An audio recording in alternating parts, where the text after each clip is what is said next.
Call আছে কিন্তু জল নেই।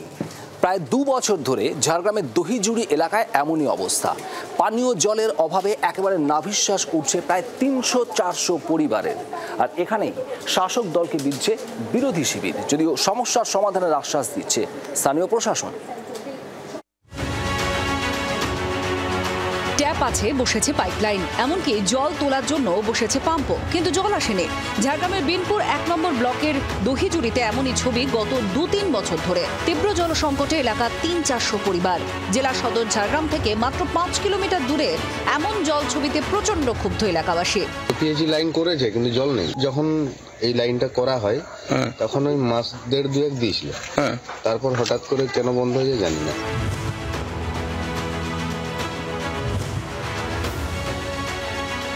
কিন্তু কেন জল নেই?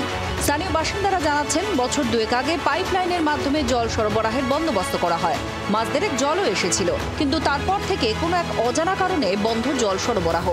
এটা তো আমরা জানি না জল কেন পড়ে না, কিন্তু এই বিগত 3 বছর ধরে তৈরি করা হয়েছে, কিন্তু কোনো জলের কোনো সমস্যাই মিটেনি, কোনো জলেই আসেনি। জলের জন্য বিপুল খরচে বসেছিল পাইপলাইন ট্যাপ, কিন্তু সেই টাকা জলে যেতে বসেছে। নষ্ট হচ্ছে পাইপলাইন, চুরি যাচ্ছে ট্যাপের অংশ। আপাতত স্থানীয় একটি ক্লাবের ট্যাপ থেকে জল ধরে রেখে কাজ চালাচ্ছেন এলাকাবাসী, কিন্তু সেটাই বা কতদিন? আর এই তীব্র গরমের সময় কি হবে সেটা ভেবেই চোখে জল আসছে স্থানীয়দের।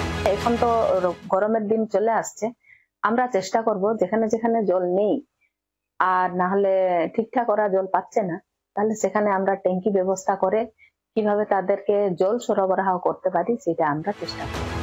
বিকল্প ব্যবস্থার আশ্বাস, কিন্তু পাইপে জল কবে আসবে সেই প্রশ্নেও মিলেছে শুধুই আশ্বাস।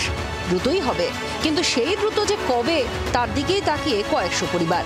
ঝাড়গ্রাম থেকে সৌরভ চৌধুরীর রিপোর্ট, জি 24 ঘন্টা। বাংলার আওয়াজ, বাঙালির আবেগ, জি 24 ঘন্টা।